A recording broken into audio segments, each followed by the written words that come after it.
Welcome back to the Management Diary. Today I'm taking you all the way to Canada.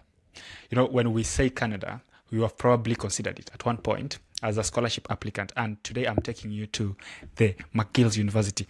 It is actually one of the top institutions in Canada and globally, I'd say. We are joined by Lindsay Kamgang. She's a master's candidate funded by the MasterCard Foundation, and she's currently pursuing her master's. She has a background in engineering, and we're going to talk more about her journey and how she got there. In this conversation, as usual, you're going to expect to get all the information about the MasterCard Foundation Scholarship at McGill's, how you're going to apply, the documents you're going to write in your application, and funding that you are going to get as a scholar. Also, if you are interested in life in Canada, of course, this is where you get the information. I'm your host, Omar Joseph, and this is the Management Diary, where we get to have serious conversations about your career, lifestyle, research, and scholarships. Lindsay, how are you? I'm fine. How are you? I'm doing well, most of the time. And it Oh, that's good. always gets better when I get to meet scholars from different parts of the world. I'm very happy to be here. If I was to ask who is Lindsay, what answer would Oh, I get? who is Lindsay? Very good question. So, hi, my name is Lindsay. I'm a master's student here at McGill, and I'm studying Bioresource Engineering. Lindsay is a Cameroonian. I'm originally from Cameroon, born and raised. And yeah, I'm a McGill student, MasterCard Foundation scholar. I've been here for like the past 7 or 8 months since August. And I'm very happy to be here. As I mentioned, I'm happy to share about my experience, maybe help someone and help answer the questions that you may all have. So yeah. You see, you are in Canada, and it's one of the top destinations for scholars around the world. Why did you choose Canada? Mm. Um, I've always wanted to go to like a very good institution, like to receive quality education. And I did apply to other universities outside of Canada. Also, like I applied to the MasterCard Foundation, obviously in UBC. I applied in McGill, and also applied in UC Berkeley. And UC Berkeley actually accepted me, and also McGill accepted me, but McGill chose me in the sense that they offered me a fully funded scholarship. I chose Canada because of the quality education. Hmm. That makes sense. See, we are always looking for places where we can get to learn and have a good experience. And Yeah. speaking about the experience, you see, we are here to discuss about the MasterCard Foundation Scholarship and, of course, your personal experience throughout this journey. And for somebody who is listening to this conversation, perhaps this is the first time they're hearing about MasterCard Foundation Scholarship. So, what is this MasterCard Foundation Scholarship? It's a scholarship by the MasterCard Foundation, obviously, and it's basically a need-based scholarship for Africans that are, trying to make the two ends meet, and they provide everything, all of the resources needed for you to succeed in a quality institution, to receive the quality education you desire. And it's a very, very competitive scholarship, but it's basically what I like about it is that they consider potential leaders as well as leaders. So it's not only leaders that, are doing things in their community, it's also people that have the potential to lead. So it's really about, making an impact in your community, making an impact in your home country. And to me, this is really the best scholarship. You are from Cameroon, right? Yeah. I'm tempted to believe everybody in Cameroon knows MasterCard Foundation scholarships. I wish they did, but Yeah. no, they don't. So, how did you know about MasterCard? Okay, so when I finished because I did my bachelor's in Cameroon, when I finished my bachelor's, I really wanted to pursue higher education, but I didn't necessarily know where to apply, and I didn't necessarily have the funds to apply. So I kind of like did my research, and I also joined a lot of like scholarship groups. I also like followed pages on LinkedIn, scholarship pages on LinkedIn. So it was kind of out of reach in a sense that I didn't feel like I had the profile to be admitted or to have a fully funded scholarship. In my head, I was like, oh, okay, it could be, it's not me they're looking for. It's surely someone else that has like the perfect grades, that is a leader, someone that is like, that is distinguished. So I didn't really feel like I fit the profile. But what motivated me is the fact that I actually knew people that had fully, like that won a fully funded scholarship.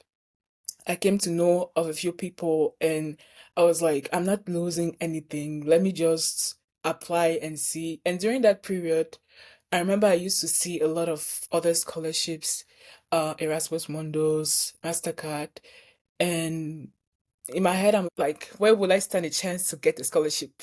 So I actually saw a LinkedIn post of someone I know in my circle, and then I was like, okay, let me just apply to the scholarship, let's see where it goes. And yeah, I applied to it and here we are now. You have mentioned that in some way you felt this might have been looking for people who are high up the ladder. And Yeah. somebody who is listening to this probably thinks this is looking for people who are high up the ladder. So what then do I need to meet to be an ideal candidate for this funding? Mm, okay. So I will speak based on what Your I know experience. as my experience. Mm-hmm. Things can change over time, but what I know is that you actually need to be able to have good grades, first of all. You have to be able to have good grades. You have to be able to show that you are having an impact in your community. It can be anything, volunteering, like the smallest impact can actually make a difference as long as it depends on the quality. That's what I come to realize. It doesn't necessarily mean that you have to impact like 1,000 people plus. Even if it's two people, that's still impact enough.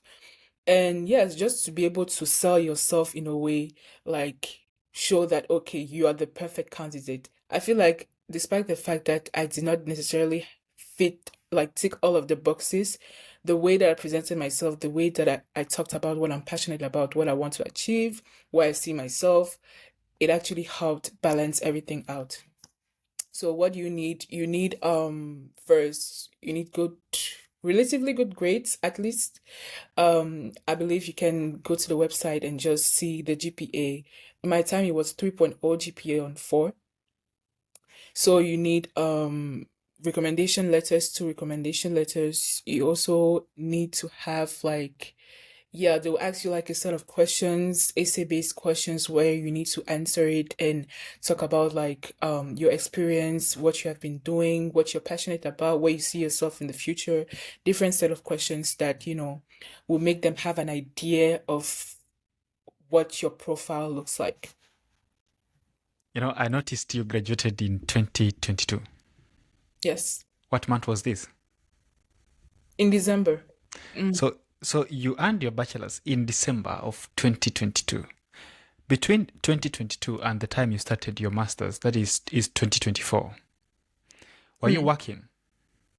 I actually was. I was doing an internship at a Mm-hmm. company, and that's actually where, I kind of like learned about the whole food system. And I did an internship for about 1 year before actually starting to work within the company. But I always had in my mind that, okay, I need to pursue my education. I need to continue my education. Yeah, there's always that urge to grow. Yeah, definitely. So tell me this. Now that you are working for around 1 year as an intern, is it necessary that for me, somebody who is coming fresh from university, that I have to work for another 1 year so that I can be considered? No, Mm-hmm. it's not a requirement. They won't put it on the website that, okay, you have to be a worker in order to. No, it can help you with your profile. It can help with your CV. It can help like maybe prove that, okay, you actually work in the field that you say you want to study. But it's not a requirement because I know people that didn't have that experience, but they still managed to win the scholarship. When you Mm. were mentioning the things that are required, I was listening to you keenly and you mentioned something about writing essays. Tell me more about this. Allow me to interrupt this conversation and bring something to your attention. Since we launched this podcast a few months ago, we've had over 50,000 people watching our episodes, which we are very thankful for, and over 12,000 hours.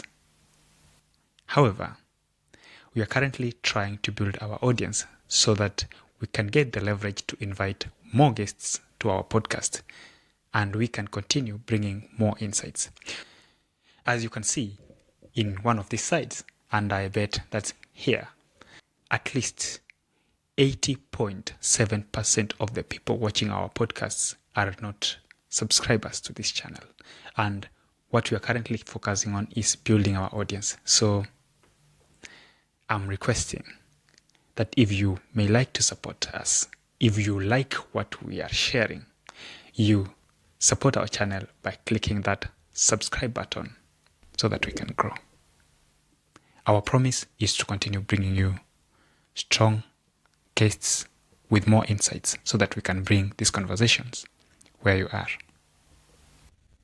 Okay, they will ask questions like, first of all, who are you? Why are you interested in the scholarship? Mhm. They'll ask questions pertaining to what you used to study before and why you chose this program at McGill. Mhm. I think there's another question about what impact you have had, how if you have ever been a leader, what things have you done, and how can you impact in McGill? Um, they will also ask questions about where do you see yourself in the future. It's really about getting to know you as a person, Mhm. getting to know where you're coming from, why you want to study at McGill, why are you interested in receiving a fully funded scholarship? Do you really need the scholarship, like you Mhm. say? You actually So said it's a need-based scholarship, right? it's a need-based scholarship. So what do we mean when we say it's need-based, and what are the other options? Okay, so there are two types of scholarships. Oh, maybe there's more, but Mhm. I know of two, need-based and merit-based. Merit-based is more of like, okay, you have done all of these things, you have perfect scores, you have like perfect experience, like you are really, you deserve to be recognized, you deserve to be awarded a scholarship to pursue your education. And it based, it's not that you don't deserve it. Obviously you deserve it because it's very competitive. And it based is more like they recognize that it is Canadian education is very expensive. It is very, very expensive. Bachelor's, master's, PhD, everything is expensive. They recognize that a lot of people in Africa, let me not generalize, but like there are a lot of people that need funding to pursue their education. There are a lot of people that without the funding they will not even go to school. So MasterCard is need-based. Yeah.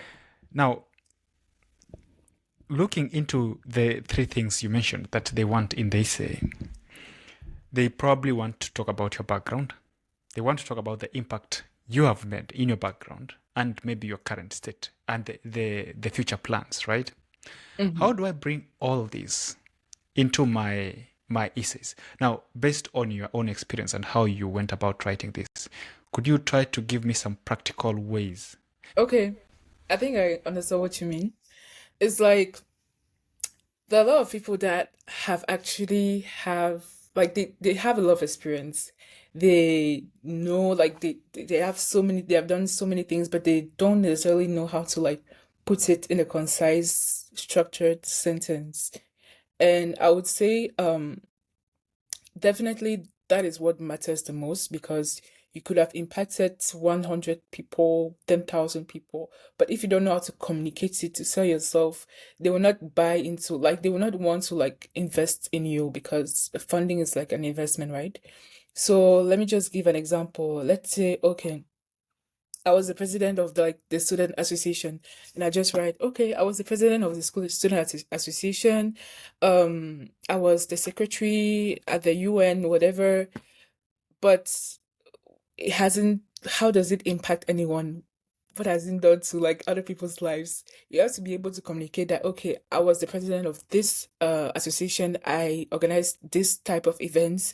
You can even name the events you organize, the people you collaborated with, the amount of team like members, yeah, the number of team members that were you were working with, you were collaborating with, um the number of meetings that you had. So let me just try to formulate something. When I was um doing my bachelor's degree, this is just an example. I was doing my bachelor's degree and I was the president of the student association. We organized monthly events to encourage students to excel professionally and academically. Among the events we organized were workshops and seminars, and I collaborated with a team of about 15 people where we used to have monthly meetings, and we also reported everything to the supervisor, to our departmental supervisor, and it actually helped us get feedback. It helped us interact with students and meet their needs. And if you need help formulating your idea, you have ideas but you don't necessarily know how to formulate it, you can definitely use AI. You can definitely use Copilot, ChatGPT, because yeah, some people, they struggle to actually with the English language. So I would say if you need help, definitely reach out to external sources. Now that you just mentioned English language, Yeah. I understand Cameroon has both English and French, right? Hmm. So I don't want to come with assumptions, but let me tempt to think that you probably went to an undergrad where you were trained in English. If that's not the case, you can still correct me. But then, were there language requirements, and how did you go about this? Very good question. Um, I schooled in English. I went to English schools technically all my life, apart from primary, which was bilingual. But I would say they do require you to speak English, but if you're already from an English speaking country, you don't necessarily need to. What worked for me, because Cameroon, as you said, is bilingual and it's not 100% English. What worked for me is the fact that I already had an English background thanks to like the schools I went to. And I also asked my school to provide a letter proving that, okay, I actually speak English. Actually, yeah, English is the language that I use for like anything academic. So the school actually, if you ask your school, I'm talking to like the people that are applying, if you actually go to your school and you ask them to maybe ask like write a letter proving that, okay, you're very fluent in English, they will do that. And for the French speaking people, or even if English is not your first language, I would definitely say writing an English language exam like TOEFL, or I think it's IELTS. Yes, it can definitely help like prove to the MasterCard Foundation that, okay, you can speak English. You see, you just said that there is something called themes. I will give you an example. When I was talking to a MasterCard Foundation scholar from the University of Edinburgh, just here in Scotland, their applications were more themed on sustainability and the likes. Is it also themed when we are speaking about MasterCard Foundation scholarship at McGill's? Not as much as, no, I don't think so. Mm-hmm. I think I understand where you're coming from, because at the time I was applying, Edinburgh was actually they had a team that said climate change. Yeah. Every single question they asked was related to climate change. Mm-hmm. But at McGill it's not like that. At least when I was applying, it wasn't like that. The questions were very different. They didn't have any similarity. Very different questions. And I think this year too, they had two sets of questions actually. This year they had the initial set of questions, and then they had another set of questions just to like, because obviously the scholarship is very competitive. So take me through the modules, not module per se. Take me through the course selection. So you did a bachelor's in engineering. you're doing a master's in engineering. I am from an actuarial science background. I want to do a master's in actuarial science. Somebody who is listening to me right now has a background in geography. They want to do a master's in geography or soil science. Are they restricted as to which program you are going to apply to on your master's level? No, Mhm. there's no restriction. Definitely, when you go to the program's website, you will see lists of like requirements. Is it really requirements? Like criteria? Yes, selection criteria, what they will base their selection on. But I would definitely say you have to, it depends on how you sell yourself once again.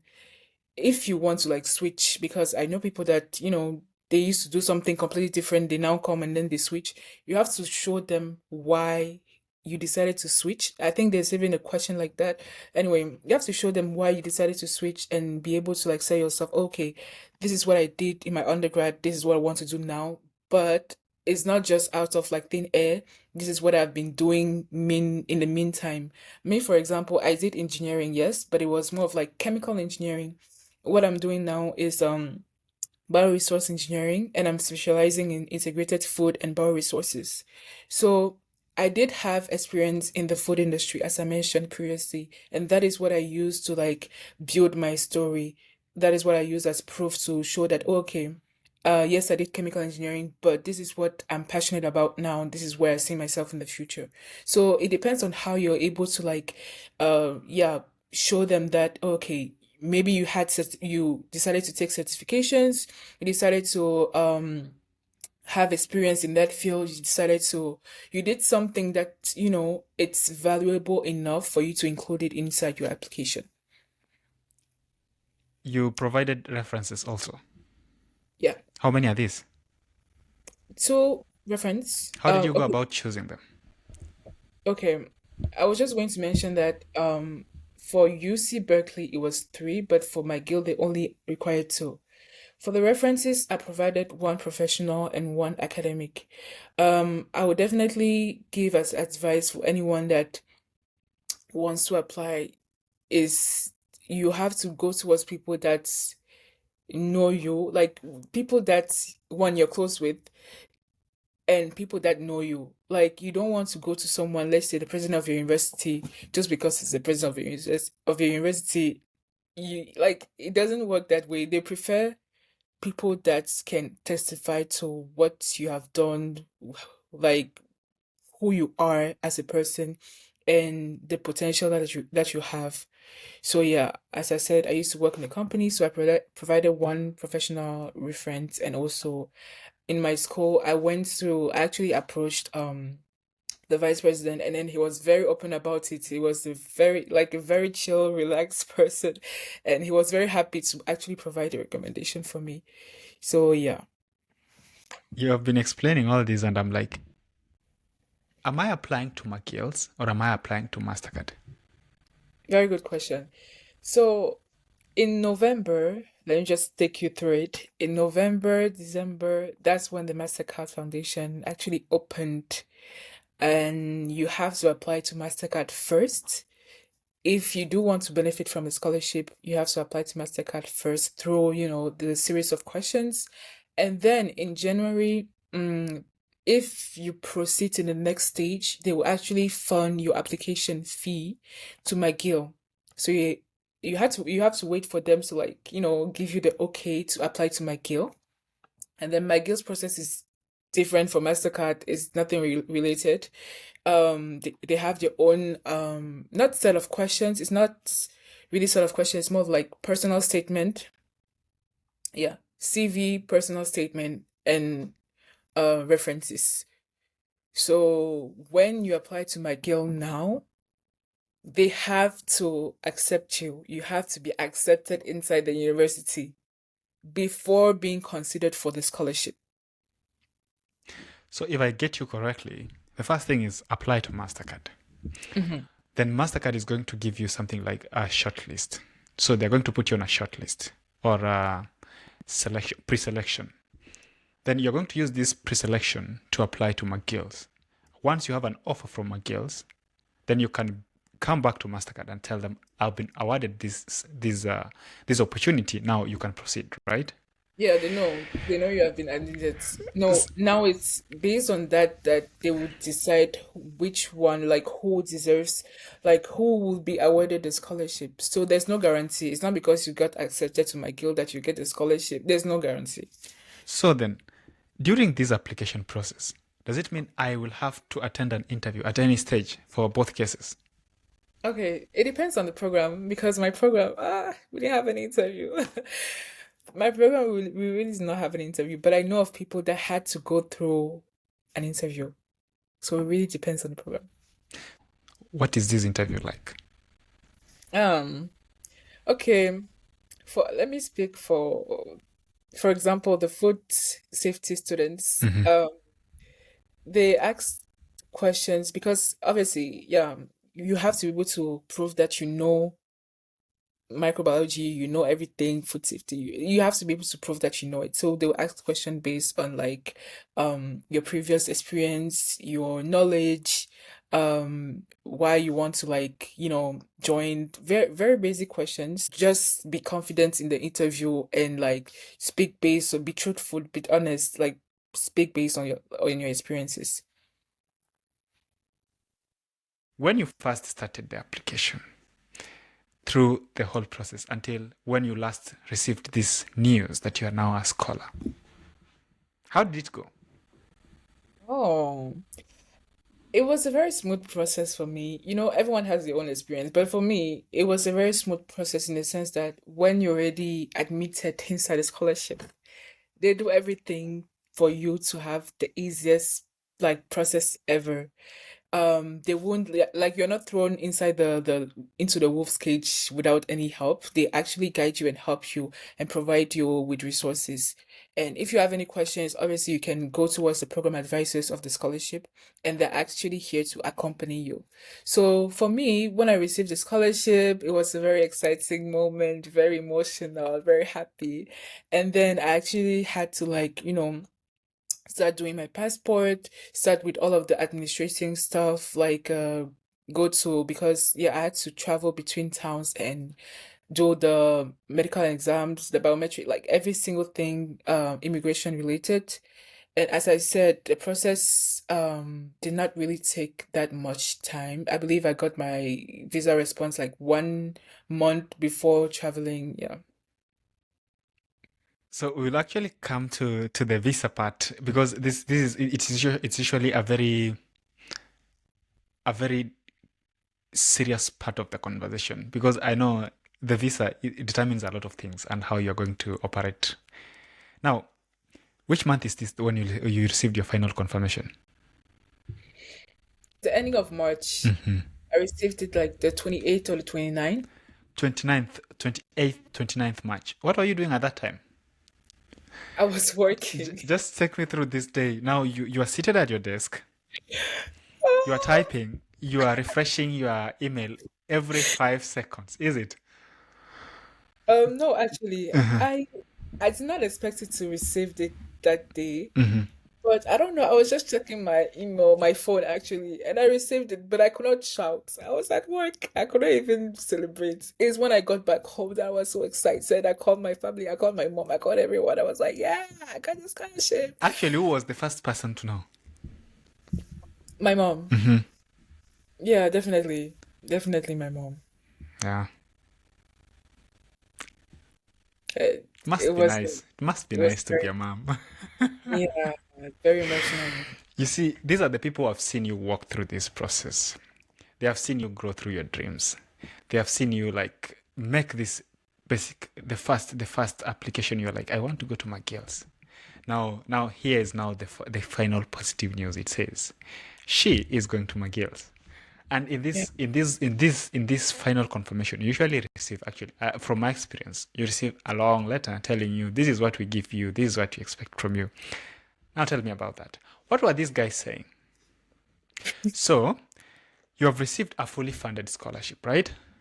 Yeah. What is this fully funded scholarship? Okay, what is it all about? First of all, they will send you like the letter as you said, and then they will send you what it entails, and they basically group everything together, as in like, okay, this is the tuition for your university for your program at McGill. This is fully paid. This is the money for like what you would have been spending for accommodation. This is fully paid. Um, Also all of the resources you need to like have a thriving successful education, quality education, this is covered, like for example books, laptop, and yeah, and obviously like any money that you need for like transportation, for food, this is also covered. So we are going to break down the money in detail, in as much details as possible, so that it can help you, the you who was just receiving the offer in March, to understand things in a bigger picture. You said your accommodation is fully paid for. Yes. So does it mean that you are not going to make any payments, or you are going to pay this from your stipend? No, it's fully paid for. You just come with your suitcase and then yeah, you just go to school. Oh, actually, this is the first time I'm hearing about that Oh, really? regarding MasterCard. Because what I've had for some time now is you're paid stipend, then you're going to pay for your accommodation from this stipend. So then that means your accommodation was also arranged by MasterCard. Yes, it was. Then now, how do you go about spending this money? Because I'm trying to see where the stipend comes in. Obviously you need money to sustain yourself, Mm-hmm. and they make sure that you have money that covers all of your basic necessities. Mm-hmm. And how do you go about spending your money? You have to be able to every month buy your bus, like your metro pass. You have to be able to like assign money to your groceries. Also, if you want to save money, you're able to do that, but it's mostly like everything you need, it's covered in the stipend that you receive monthly. So yeah. So the stipend comes usually on a monthly basis, not Yeah. bi-weekly, not. No. I want to boost my stipend. Can I work You want to work? to increase my stipend? Because now maybe I'm receiving, what is the Oh, okay. currency in Canada? It's in Canadian dollars. So you guys are being paid in dollars, right? Canadian dollars. So I want to double this money so that Ah, by the time I go back, I'll have more money. Can sure. can my visa allow me to work? Technically, yes, because you're a Technically. student. Mm-hmm. But the thing with working is that everyone is different, obviously. Mm-hmm. But they will advise you that you're here for studies, you're here to study, you're here to be a student, to have good grades. If you now start working, there's a chance, the high probability that it's going to influence your grades, is going to influence your performance at school. You might not have the time, like all of the time needed to like maybe revise, because there's a lot of work, there's a lot of like things in McGill, there's a lot of assignments, a lot of group projects, there's so many things that require your attention. So finding the time to have a part-time jobs, two part-time jobs, I'm not saying it's not impossible, it's impossible, but they already give you like all of like everything necessary for you to succeed, including the stipend that is, that covers all of your necessities. So it's expected that you come to study. As a student, you're allowed to work a maximum of 24 hours per week off campus. This is when you actually are going to school Mm-hmm. and you have to like balance between school and work. You can work a maximum of 24 hours Semester dates. per S- week. Yeah. So when the semester is on, you have 24 hours per week. Yeah.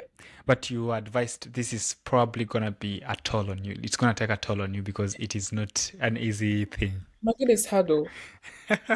It's So how long is your master's again? it's 16 months. Yeah, but then when you got to Canada, so your program started in September. You traveled out of Cameroon the same month. So I arrived in Canada on the 10th of August, and Mm-hmm. my program officially started on the 28th. 10th of August to 28th. So does it mean that all this time spent you can be on campus? You can just come early and stay on campus? Best believe the program advisors have a lot of like activities for you. You Mhm. can come and stay on campus, but you, as a scholar, you have to take part in certain activities. And yeah, it's not like any scholarly activities. It's basically to help you integrate into the society, into the, try to reduce the cultural shocks, Mhm. and they will take you through a series of orientation, a series of activities to help you bond. Us, we went to like a retreat, which was really nice. We had sessions like just for them to like explain what the scholarship is about, what is expected from us, what it entails. So everything was really broken down, and also like, yeah, it's really about integrating you into the system, which was needed before starting school. So about your first day in Canada, you left home. How did you get to university? Was it arranged? Was there somebody who came to pick you? Did you have friends on that side? No, I didn't know anyone. Hmm. I didn't know anyone when I arrived. Okay, so I left Cameroon and I arrived in Paris. And then in Paris, I met other scholars from Nigeria. Okay. And then we took a flight to Montreal together. Hmm. And arriving there, we met with other scholars, and then someone actually came to pick us up. Well, the program advisors, they had like a bus to pick us up and like go travel to like the McGill residence. Now that you left Cameroon, of course, you are in your young adulthood, and things in Cameroon work differently from things the same way things work in Canada. And you did not bring your friends with you there. So you probably had this kind of shock experience and you miss people at home. I don't know, I don't want to remind you, but I know those are things that Oh, don't happen. worry. So, how did you integrate yourself in this community? How did it go about? Um, I would definitely say, as I mentioned, the MasterCard Foundation Hmm. was very instrumental in helping us integrate into the community. And even before we traveled, they were already telling us, before you reach here, this is what you would expect. This is what you would come to experience yourself, the weather, everything. But it's different when you talk about it and when you actually live it. So I would definitely say what helped me is really to be able to, one, go towards people that I trust, people that have lived the same experiences that I've lived, and also like find my community. Yeah, my community, in a sense that, okay, depending on how well what you need to be able to have that group of people that are there for you, that is there for you, that can, you can talk to about anything, your situation, your challenges, and I was able to find that, thank God. And I really feel like that helped integrate me into the system. And also the fact that I try to talk to my family members once in a while. We are yeah, I think that too is important to keep your sanity. It's important to know that, okay, you have people that are there for you that you can rely on. I remember from the beginning of this conversation, you said you're planning to start a YouTube channel. I bet now Hmm? this is where you will be sharing all this information. Tell me about this channel so that at least I can know what I'm about to sign up for. Okay, so when I won the scholarship, actually, Hmm. I had so many people from my circle asking questions about the scholarship, asking questions about the process, and I do want to be able to answer all of those questions on a bigger platform, and I do want to reach even, Cameroonians, because it, a lot of people back home do not know about this type of opportunities. I'm not even talking about MasterCard only. I'm talking about fully funded scholarships in general. Hmm. And I know a lot of bright people, people that excel in school, people that do really great things that can, benefit from this opportunity if they know about it. So I do want to be able to share resources, how to write CVs, how to motivation letter based on what people need, and also like share about my experience, because it's better to hear from someone that has lived through certain things so that you can relate to the person, understand it a little bit. And yeah, basically that's it. This channel is coming very soon. Very, very soon. Now that I'm on internship, I don't have to like think about school all the time. Mhm. I'm actively working towards it. And yeah, I just wanted to encourage if like people obviously have questions. So in the meantime, they can exit through my socials, like my LinkedIn, my Mhm. Instagram. Yeah. Actually, speaking of those socials, which platforms do you prefer to be contacted through? Because I know somebody who has listened this far, they may probably want to get in touch. They know more about you and the life on that side. Um, for the platform that is, I think it's Instagram is easiest. Instagram is easiest to because anyone can text anyone, right? Mhm. So definitely Instagram. So we'll leave the link to her IG in the description of this video and also her upcoming YouTube channel. You may want to check the description so that you get all the information and you can follow through and get in touch with her. Now, what information do you have for this potential scholar? What do you have to say? Your dreams are still valid. Like, don't listen to what anyone says about your GPA because me, I do not have the best GPA, but I was still able to have like this opportunity.